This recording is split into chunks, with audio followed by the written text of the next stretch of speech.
Se você já curtiu a página @hot.tips.brasil, segue as entrevistas do podcast Paladar Distinto e consumiu no restaurante indicado, tem uma novidade para você. Na Manga, você ganha benefícios ao registrar essa compra em nosso site. A partir desse registro, você acumula pontos e pode trocá-los por dinheiro na conta ou cupons de desconto em lojas como Americanas e iFood. Para mais informações, acesse nosso Instagram, @manga.app. 1, 2, 3.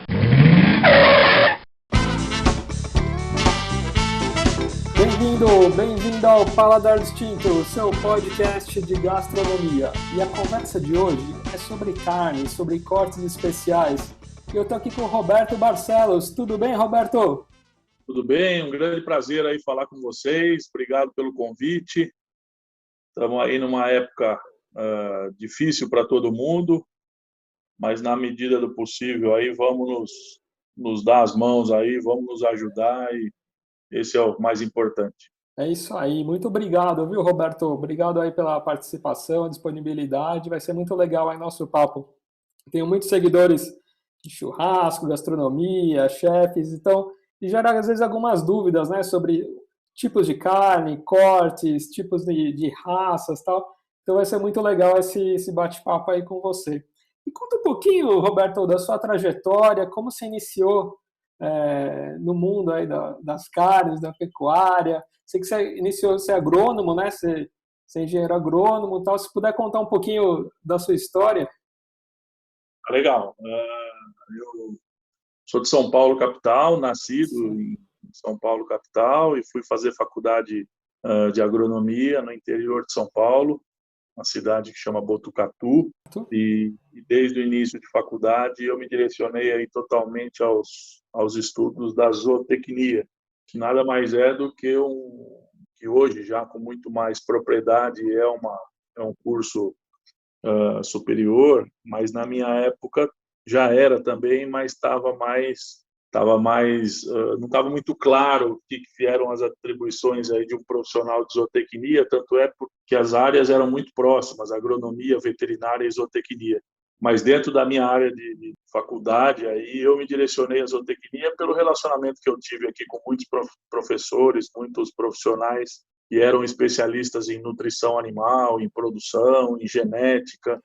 E isso realmente me encantou lá atrás, isso já são quase 30 anos. Olha só.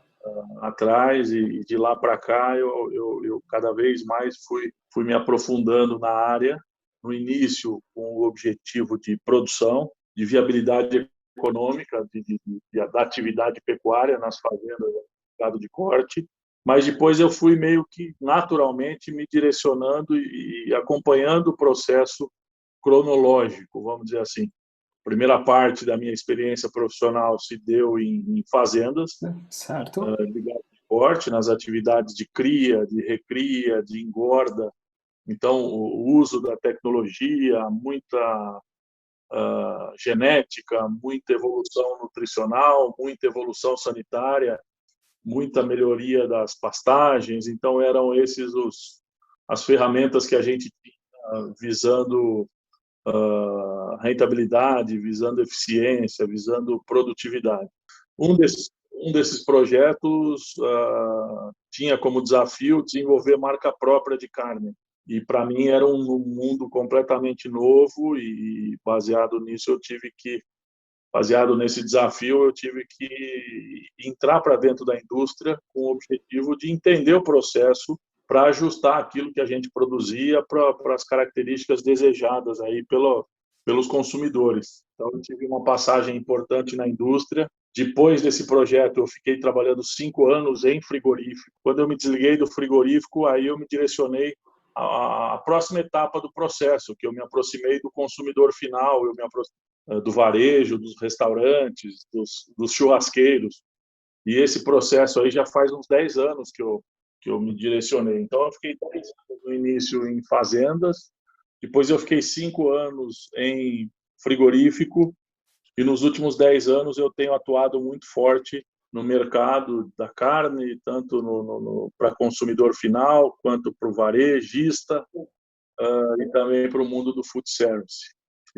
Mas eu não abandonei, né? Então, hoje eu sou um consultor e dou consultoria para todo mundo. Eu dou consultoria para as fazendas que querem produzir carne de qualidade, dou consultoria para frigoríficos que querem desenvolver marca de carne e dou consultoria para muitos pontos de venda, muitas boutiques, alguns restaurantes, além de ter restaurante, açougue e marca própria de carne. Que legal, Roberto, que bacana. Você passou um 360, né? Que você falou, a sua trajetória foi completa, assim, né? Desde o início, né, que você falou da parte animal, desenvolvimento animal, ração, depois foi para frigorífico, entender parte de corte, e o último consumidor, né? E até mesmo o food service, os chefes, né? Até vi algumas entrevistas, né?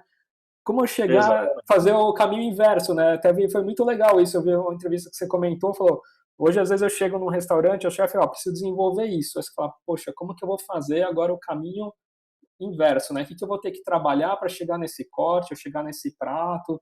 Então hoje você consegue passar por todas essas etapas, né? Exatamente. E como eu estou atuando em várias frentes, talvez individualmente eu não seja o melhor profissional de nutrição animal, eu não seja o melhor profissional de genética, eu não seja o melhor profissional de indústria frigorífica, eu não seja o melhor profissional de varejo e tudo mais. Mas o que me favorece e o que me faz ter algum destaque é justamente o meu conhecimento de cadeia.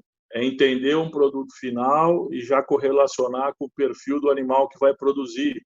Ou o inverso, eu ver o animal, ver o sistema de produção, eu olhar para as fazendas e identificar ali qual que é o potencial do produto que está sendo produzido, para qual mercado, quais características, quais valores. Então, isso realmente tem me ajudado muito profissionalmente.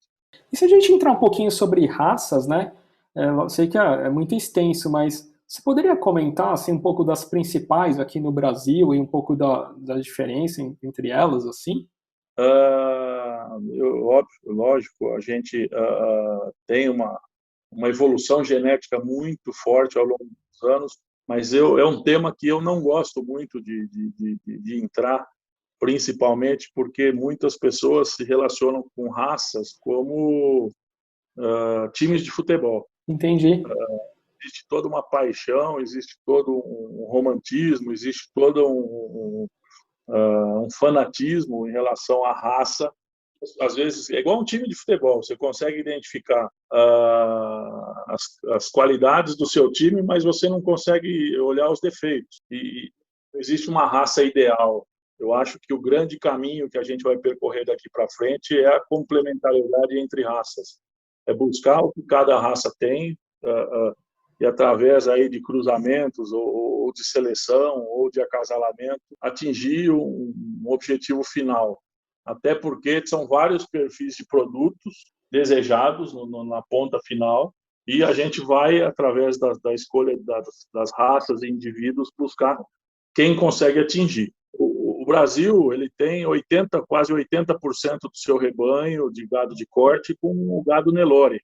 O gado Nelore é a raça mãe do Brasil, uma raça importada aí da Índia, tem uma influência e uma adaptação e é a raça brasileira hoje, a raça mãe do Brasil é a raça Nelore. Só que a gente ouve falar de outras raças, a gente está falando de volumes muito menores que são, na maioria das vezes, cruzadas com a raça Nelore. Então, a gente tem as raças europeias, que são as raças continentais, que mais conhecidas do nosso dia a dia aqui, tem o Cimental, tem o Charolês, tem as raças italianas, que é Piemontês, Marquejana, Blonde, Aquitane, quer dizer, são diversas raças continentais, que têm como característica ter um tamanho corporal maior, ter mais musculosidade. Então, são raças que, durante milhares de anos, sofreram seleção natural e, nos últimos anos, seleção dirigida para tração animal.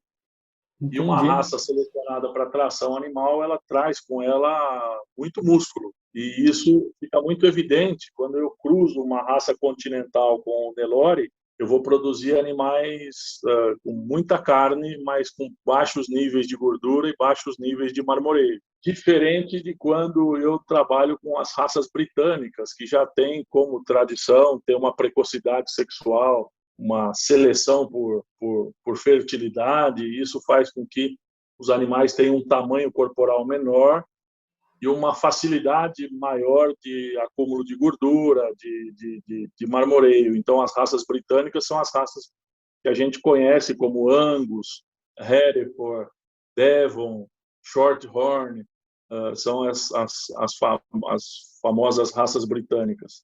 Mas por que eu não gosto de falar muito sobre raças, né? Sim. Justamente porque eu acredito que toda raça é apta a produzir altíssima qualidade de carne. A qualidade de carne não é mérito de uma ou de outra determinada raça. Basta você ter um critério de seleção, um critério de trabalho, identificando características que interessam ao seu projeto, e você vai ter um sucesso independente da raça que você vai trabalhar. E depois que a gente implementou a ultrassonografia de carcaça para identificar características que fazem sentido para as marcas de carne, aí eu comecei a ver que o Nelore pode ter um bom marmoreio, raças continentais, alguns indivíduos podem ter bom marmoreio.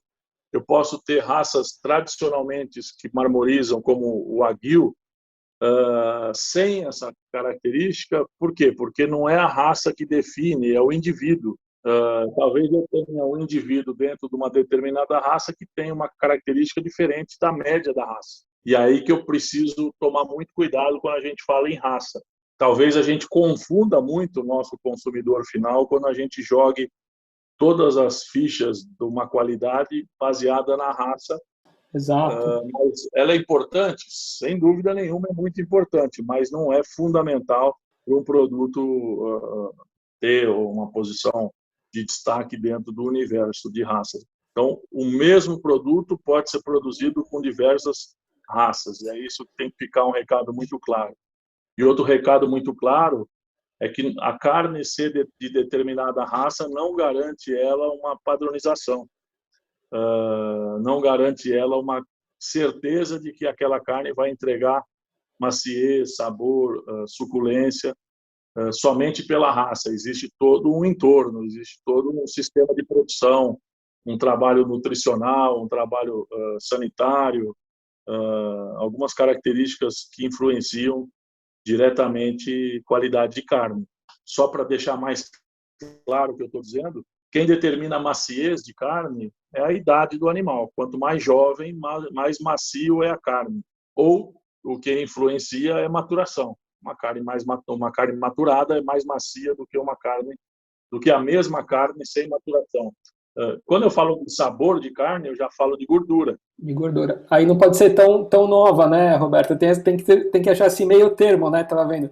Você falou, maciez são a idade um pouco mais baixa, mas se tem a idade mais baixa, não tem tanta gordura. Aí tem que achar um pouquinho esse meio termo, né?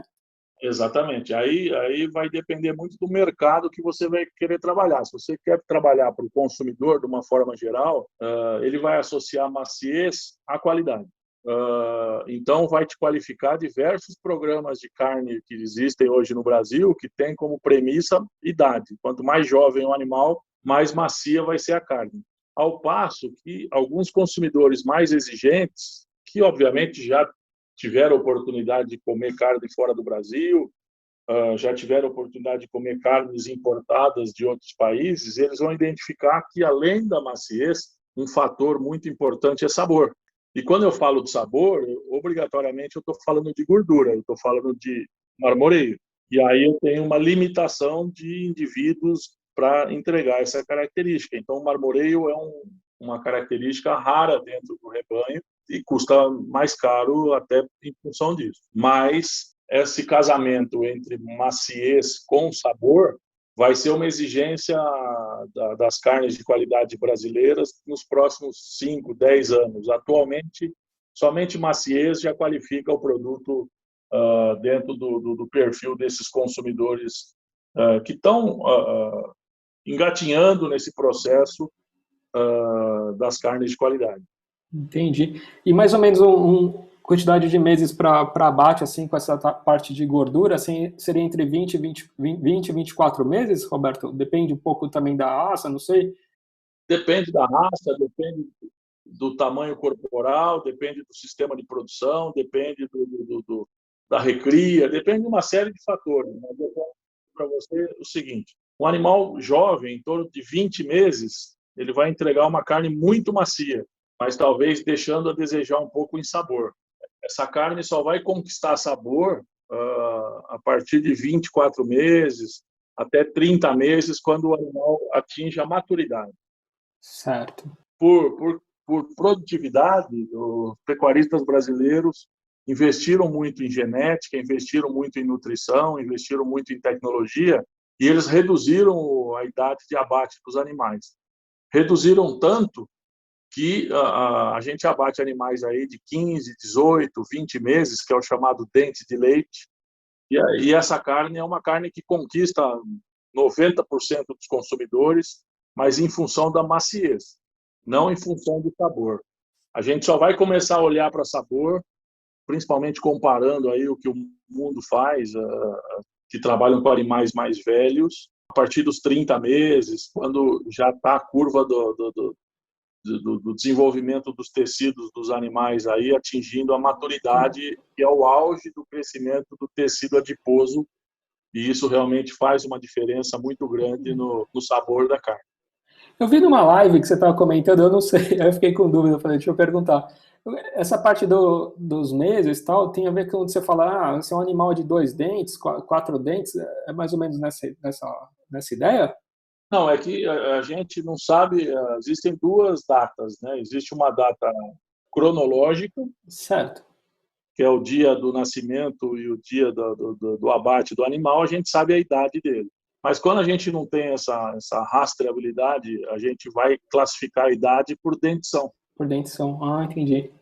Então, o animal tem dente de leite, a partir do pós-puberdade, aí, a partir dos 18, 20 meses, cai 2 dentes de leite, nascem 2 dentes definitivos, e aí o animal é chamado de 2 dentes definitivos. Entendi. A próxima troca de dentição é 6 meses depois que ele passa a ter 4 dentes. Então, se eu não quiser falar em idade cronológica, eu falo idade fisiológica. Então, eu falo, o animal é dente de leite, ele é 2 dentes. 2 dentes, 4 dentes. Entendi. Que bacana. E falando um pouco de maturação, que você falou um pouquinho pra gente, esse processo de maturação, Roberto, então ele é basicamente fazer após o corte, né, da carne, fazer a embalagem a vácuo, né, e aí conservar por mais ou menos, acho que são, sei lá, 18 dias, alguma coisa, de 8 a 21 dias, mais ou menos, né, por volta disso, assim, em temperatura mais ou menos de 0 a 4 graus, seria o que a gente fala de maturação, seria isso? Toda a carne embalada a vácuo, em temperatura 2 a 4 graus, ela está em processo de maturação. Maturação, certo. E esse processo promove uma proteólise. O que significa? Um rompimento, aí, uma quebra das fibras, provocando um amaciamento da carne. Tá. É como se fosse um relaxamento da fibra, assim, mais ou menos, a grosso modo? Não é nada a ver disso. Não. É uma ação enzimática e uma ação das bactérias anaeróbicas na fibra da carne. Promove esse amaciamento. E falando um pouco sobre corte, Roberto, a gente sempre vejo assim, esses cortes para churrasco. Tem alguns, né? Tem o Tomahawk, tem o Flat Iron, que daí às vezes também acho que tem dúvida, tem gente que aí acho que ele também pode ser chamado de shoulder, né? Se puder falar um pouquinho desses principais cortes, assim, e eu tenho uma dúvida, assim, também, né? Porque geralmente são mais açougues boutiques, né? Ou outros açougues não fazem esse tipo de corte, né? Assim, isso é devido... Existe processo, é muito complicado para esse desosse da carne, assim? Não, isso foi a maneira que as pessoas aí viram de agregar valor ao produto através do nome diferente. E, honestamente, hoje a gente está mais atrapalhando o nosso consumidor do que ajudando. Outro dia me perguntaram, todo animal tem bife de chorizo, todo animal tem bife ancho, todo animal tem prime rib. Obviamente, sim. Seria eu falar o seguinte: todo animal tem contrafilé? Todo animal tem contrafilé com osso? Todo animal tem costela? Obviamente que sim. Por quê? Porque o que a gente conhece como nomes comerciais dos cortes nada mais são do que os músculos dos animais que se sobrepõem. Alguns músculos com uma função de locomoção, outros músculos com uma função de sustentação. Cada um tem a sua característica. Tem músculos com a fibra mais longa, músculos com a fibra mais curta, músculos com mais colágeno, músculos com menos colágeno, e isso faz parte da anatomia do animal. Agora, a gente começou a importar esses nomes, principalmente da Argentina, do Uruguai, dos Estados Unidos, da Europa, para tentar valorizar esses cortes perante o nosso consumidor. E também houve uma melhoria muito importante da matéria-prima, uma melhoria muito importante dos animais que produzem cortes de melhor qualidade. E com isso, a gente começou a adotar essas nomenclaturas importadas. Mas hoje a gente vê cada cidade, cada estado, cada marca de carne falando de nomes que eles mesmos inventam. Entendi. E isso confunde o consumidor. Basicamente, o que a gente tem dos cortes mais valorizados do animal? A gente tem o lombo do animal, que seria o contrafilé. Certo. O contrafilé na Argentina, existe uma parte onde o contrafilé ele é largo. Largo, em espanhol, é ancho. Então, é o contrafilé ancho. É o contrafilé ancho, é o contrafilé largo. Então, o início do contrafilé na Argentina e no Uruguai é chamado de ancho. Depois, o contrafilé na Argentina e no Uruguai é chamado de angosto. Ou o miolinho do contrafilé, que é chamado bife de chorizo. E aí, a gente abraçou isso e adotou. Hoje é muito comum a gente ver no supermercado, nos açougues, vendendo bife ancho, bife de chorizo, mas, na verdade, são nomenclaturas ou até traduções do espanhol para o português. Aí você fala, mas o que é o prime rib? O prime rib já é uma nomenclatura americana que nada mais é do que o ancho com osso. Ou o contrafilé com osso, ou filé da costela, que é o equivalente ao ancho aqui no Brasil, com osso. Só que o osso até 15 centímetros, ele é prime rib. Depois, quando esse osso tem 30 centímetros, é tomahawk. Então, são nomenclaturas que a gente... E eu não sei se ainda, se não precisa de um recall aí para a gente falar todo mundo a mesma língua, porque a gente vê produtos de baixa qualidade assumindo essas nomenclaturas e não trazendo um bom produto ao cliente. Entendi. A grande evolução que a gente teve ao longo dos últimos anos é que o animal nosso melhorou e a gente descobriu cortes de dianteiro para o churrasco. E isso é um ponto muito positivo, até de agregação de valor de cortes que tradicionalmente não se agregava valor. Então, a gente conheceu o A100. Hoje o A100 é um dos cortes mais valorizados do dianteiro, porque ele tem alto nível de marmoreio. E ele também pode ser chamado de Denver, ou não? Então, parte dele é o Denver. Tá. O A100 com osso é o short rib. Short rib. Entendi. Só que no Brasil se chama short rib. Lá nos Estados Unidos, short rib é um corte de costela. Não tem nada a ver com o nosso short rib. Entendi. Aí a gente tem o miolo do A100, que é uma parte nobre do A100. Que a parte de cima do miolo do A100 é o Denver Steak. Denver Steak. Só que o que é o A100? Na verdade, ele é a continuação do ancho que entra para dentro do dianteiro. É a continuação do filé da costela. Então, ele é um corte nobre do dianteiro. Aí a gente descobriu que a raquete da paleta lá nos Estados Unidos é o shoulder. E do shoulder eles tiram o flat iron. Isso. Mas são todos cortes que a gente já tinha aqui no Brasil, já conhecia com outros nomes, mas a qualidade do animal que a gente produzia era baixa. Certo. E a gente não conhecia esses cortes porque a gente não utilizava esses cortes. Era tudo carne de panela, era tudo carne para carne moída, era tudo cortes de segunda. E a grande evolução que a gente teve é que a gente começou a melhorar a qualidade dos nossos animais, a a desafiar esses cortes que a gente via fora do Brasil para a nossa realidade, e o resultado final foi surpreendente. A gente começou a conhecer cortes bacanas aí para o nosso churrasco, e aí a gente começou a demandar esses cortes. Só que cria algumas aberrações, por exemplo, o Denver Steak. O Denver Steak, na minha opinião, precisava custar mais caro que a picanha. Por quê? Porque ele, um animal de 600 quilos vai produzir 2 peças de 1 quilo cada uma de Denver Steak. Nossa! E a demanda por Denver Steak e o churrasqueiro, ele copia muito o que ele assiste no YouTube, no Instagram, e dali a pouco ele começou a criar uma demanda muito interessante, aí, muito pesada, muito forte, muito desproporcional ao chamado Denver Steak, que a gente não tem animal no Brasil suficiente para produzir a demanda de Denver Steak.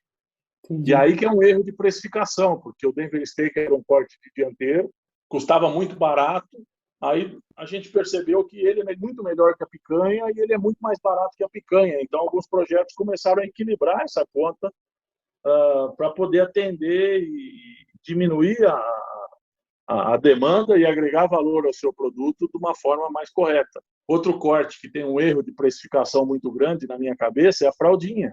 A fraldinha vermelha que eles fazem aí, a red meat, que é sem a gordura, somente a fralda, que aí essa é a verdadeira fraldinha, para mim é outro produto que tem erro de precificação, porque você compra uma fraldinha que tem 1 quilo, você grelha e consome 1 quilo daquela fraldinha. Às vezes tem outros cortes que você compra ele, que é muito mais caro que a fraldinha, e você perde 20%, 30% de gordura naquele corte. E aí você não vai consumir 100%. E aí também é um outro... Mas isso é tudo um ajuste que o próprio mercado vai direcionando e aprendendo em relação ao rendimento de desossa, a desenvolvimento de produtos, atendimento a demandas específicas, e realmente é uma grande evolução. Entendi.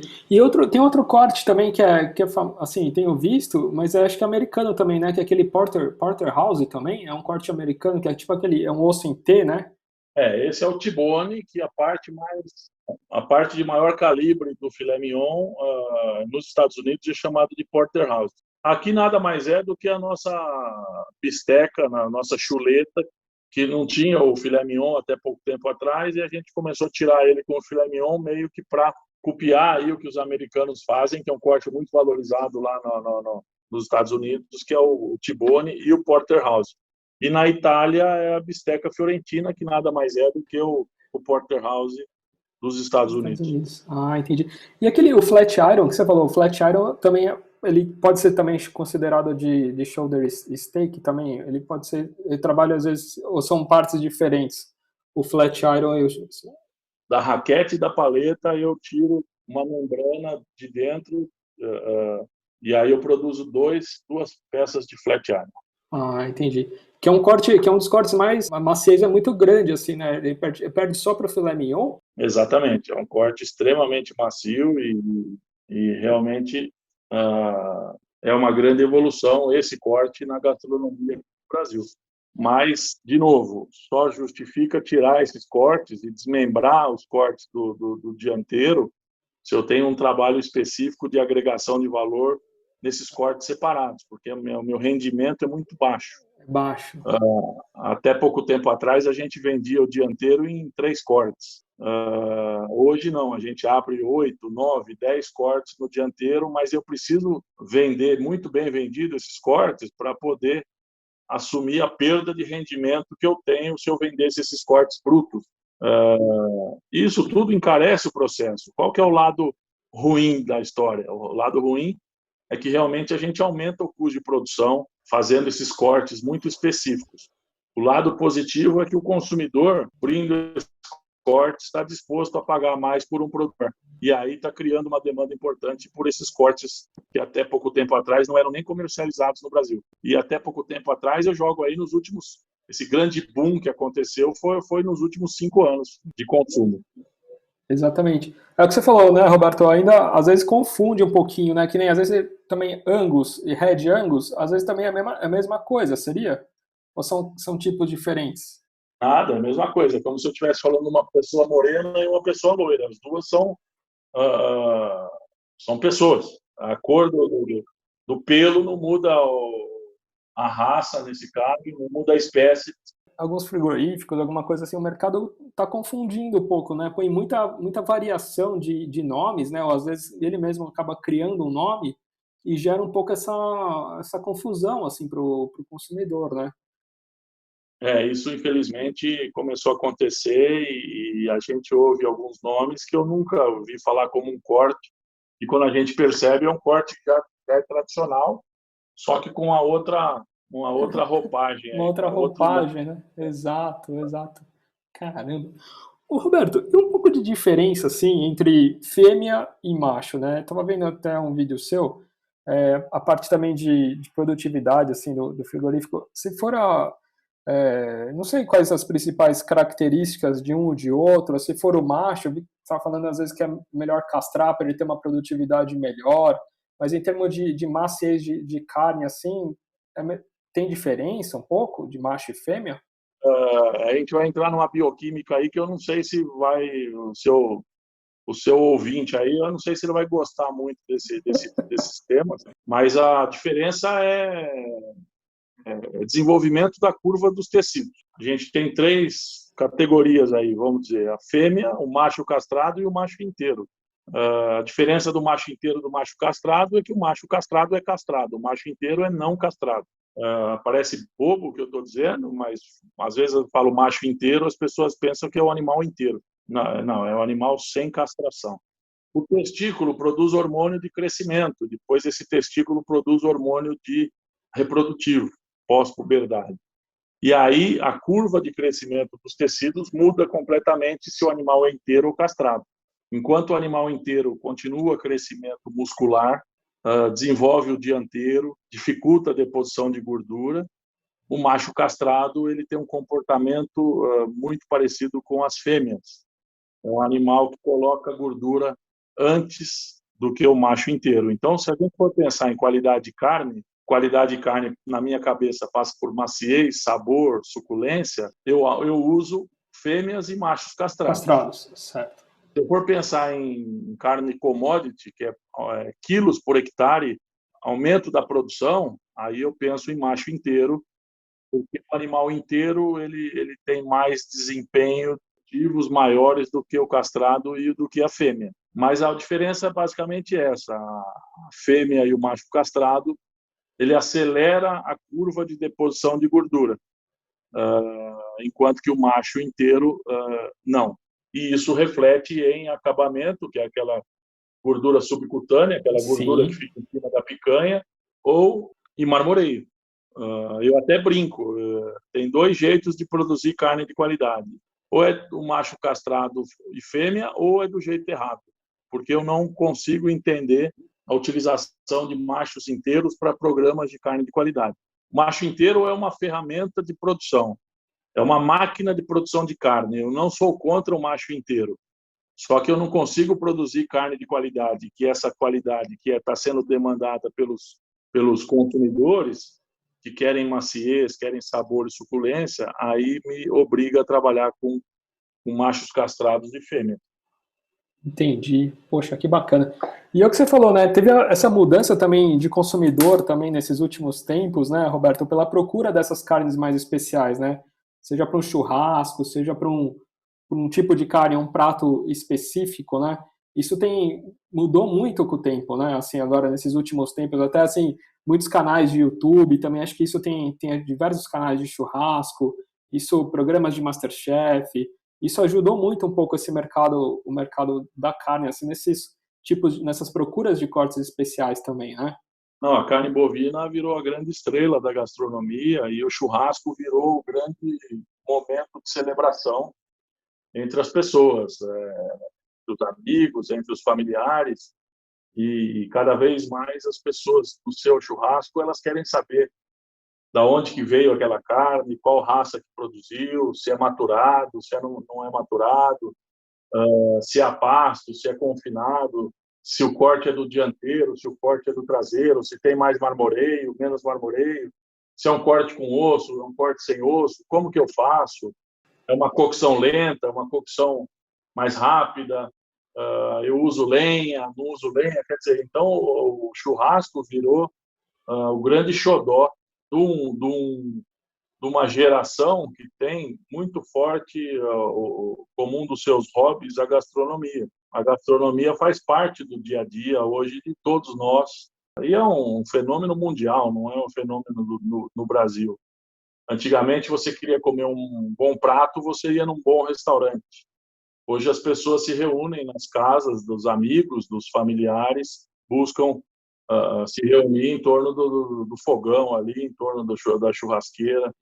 E isso realmente mostrou uma grande paixão aí que é a gastronomia que está inserida no nosso dia a dia. E um movimento que aconteceu aí muito forte de Instagram, de Facebook, das mídias sociais, que catalisou todo esse processo. Né? Esse processo a gente já viu acontecer nos vinhos, a gente já viu acontecer nos cafés, nas cervejas artesanais. Exatamente. E esse movimento aí de valorização da qualidade, de busca de conhecimento, isso chegou na carne bovina. E eu até falo para todo mundo que o próximo passo é esse movimento na carne suína. A gente vai ver está muito próximo disso acontecer. Algumas marcas já perceberam isso há algum tempo e já estão no mercado com cortes especiais de suínos. Mas esse boom aí vai vir com uma força muito maior. E é o que você falou, igual café, chocolate, né? Também na parte de carne também estou vendo muito agora isso também, né? A origem, né? Então você vê lá, pô, o café vem de tal fazenda, tantos altitude X, né, tal. Acho que até vi agora recente uma empresa aí que acho que pelo QR Code você já consegue localizar da onde que veio aquele gado, qual que é a raça, qual que é o tipo. Então essa parte de origem também agora vem ganhando força também. Não, exatamente, é o terroir de cada produto, de cada região, de como foi produzido, onde foi criado. Isso tudo traz um diferencial de sabor e os consumidores estão dispostos estão querendo, na verdade, entrar nesse jogo aí de experimentar, de avaliar, de ter novas experiências. Isso tudo é muito saudável aos novos projetos de carne de qualidade no Brasil. Poxa, que legal, Roberto. E eu só queria tirar uma dúvida, porque tem alguns mitos, assim, né, na carne, algumas curiosidades que você falou. Às vezes as pessoas falam umas coisas, assim, que geram um mito, né? Às vezes você fala, poxa, toda carne tem um Denver, todo boi, né, tem tal tipo de corte, é possível fazer isso e tal. Tem um mito, assim, também, essa parte de cupim, que às vezes o pessoal fala, poxa, eu não como cupim porque às vezes o boi toma hormônio ali. Isso é um mito, assim, né? Isso, de não comer isso por causa desse tipo de coisa. Primeiro, o Brasil não usa hormônio. O hormônio no Brasil é crime hediondo e a pecuária brasileira não usa hormônio na sua produção. O que me assusta muito é que em todos os assuntos, mas como o meu assunto é carne, a quantidade de especialista em carne que a gente vê surgir todos os dias no Instagram, no Facebook, são pessoas que elas copiam e colam, né? Elas veem um canal do YouTube e já no dia seguinte já se tornam churrasqueiros dando aula de churrasco. Por um lado, isso é muito bom, mas por outro lado, isso leva muita informação de baixa qualidade aos consumidores de uma forma geral, e mais atrapalham do que ajudam. A gente viu aí surgindo muitos profissionais que gostavam e gostam de fazer churrasco se transformando em profissionais da área, né? Isso também é muito assustador, porque a gente sabe a formação de um profissional de gastronomia, a gente sabe as preocupações que um profissional de gastronomia tem em relação à segurança alimentar, a contaminação cruzada, a asepsia, organização de tudo, e a gente meio que não dá tanto valor a isso, né? Sim. Então, a gente tem que se preocupar um pouco da qualidade das informações que estão chegando para a gente. Por quê? Quer ver que loucura? Outra coisa assim que você escuta, assim, que puxa, o Gabriel fala, escuta isso aqui também, é outra besteira que acabam falando e...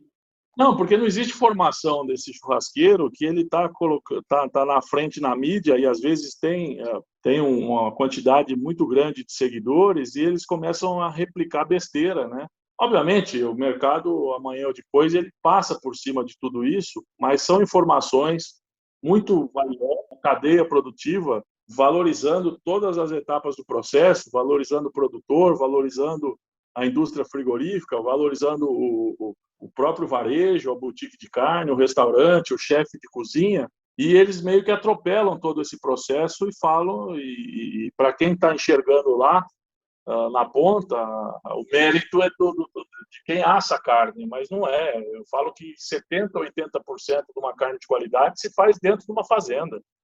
E dependendo do nível da qualidade que você trabalha, fica fácil ser especialista com um produto desse. Então, isso a gente tem que tomar muito cuidado.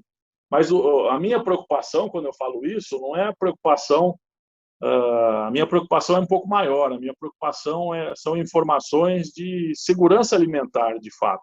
Preocupações de rastreabilidade, certificação de origem, de qualidade, de fato, dos produtos. Então, vocês pegam uma carne embalada a vácuo e vocês veem um excesso de líquido nessa embalagem a vácuo, essa carne sofreu problema de temperatura.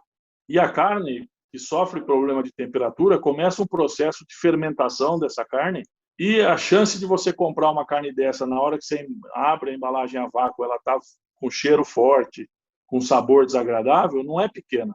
Então, eu até falei numa outra reunião aqui que eu fiz recentemente, talvez a qualidade do frio do ponto de venda seja um fator de decisão da onde eu vou comprar a carne. Importantíssimo, né? Outra preocupação importante, manipulação dos alimentos, questão de contaminação. A gente é responsável até por aquilo que a gente produz, entrega para o nosso cliente. E se de fato a gente não tiver um mínimo de conhecimento sobre isso, eu já vi muita gente tirando uma carne resfriada, deixando na geladeira, deixando do lado da churrasqueira durante o churrasco todo, acabou o churrasco, aquela carne sobrou, ele volta com aquele produto na geladeira para consumir 2, 3 dias depois.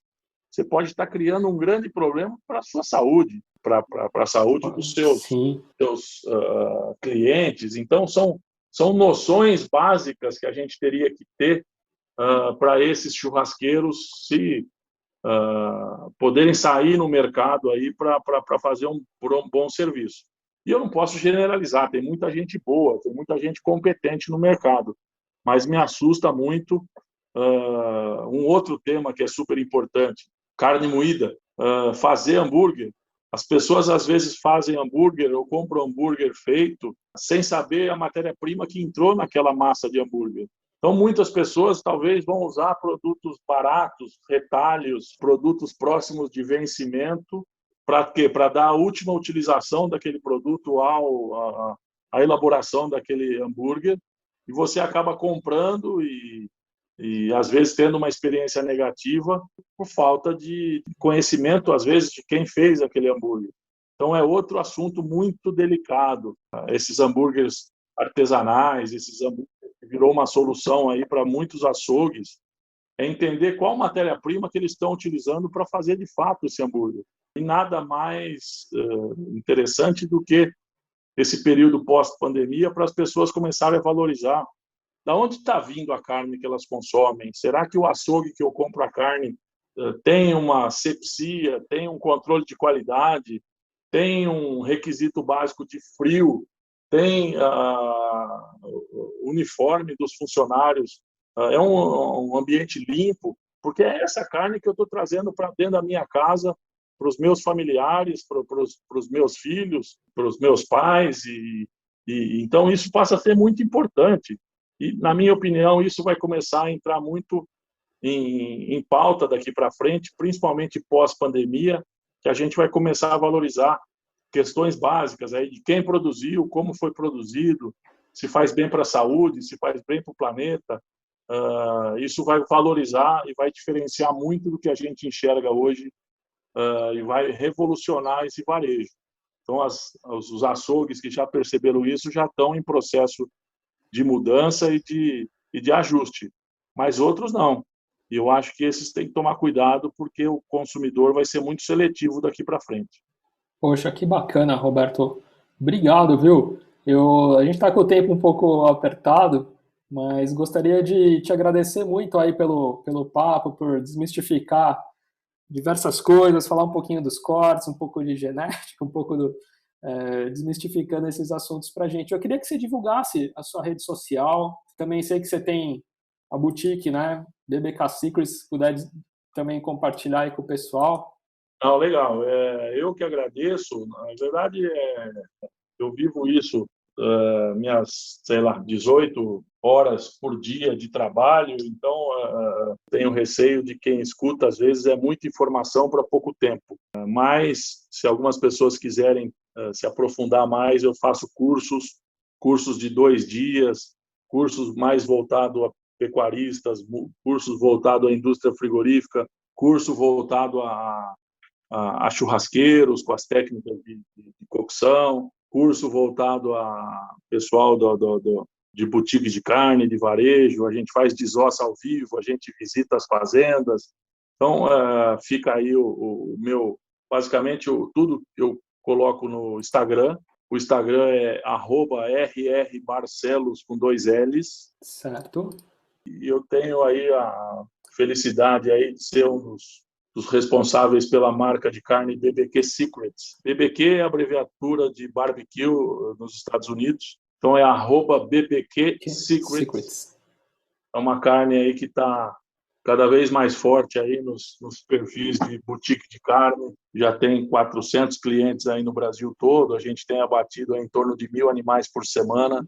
Olha. E os feedbacks aí são altamente positivos, que está entregando um produto com uma aceitação muito boa. Isso eu fico muito feliz, porque nada mais é do que a materialização de tudo que eu acredito, concentrada numa marca de carne que eu tenho a honra de assinar aí como um dos responsáveis. Então, obrigado de novo. Obrigado, eu.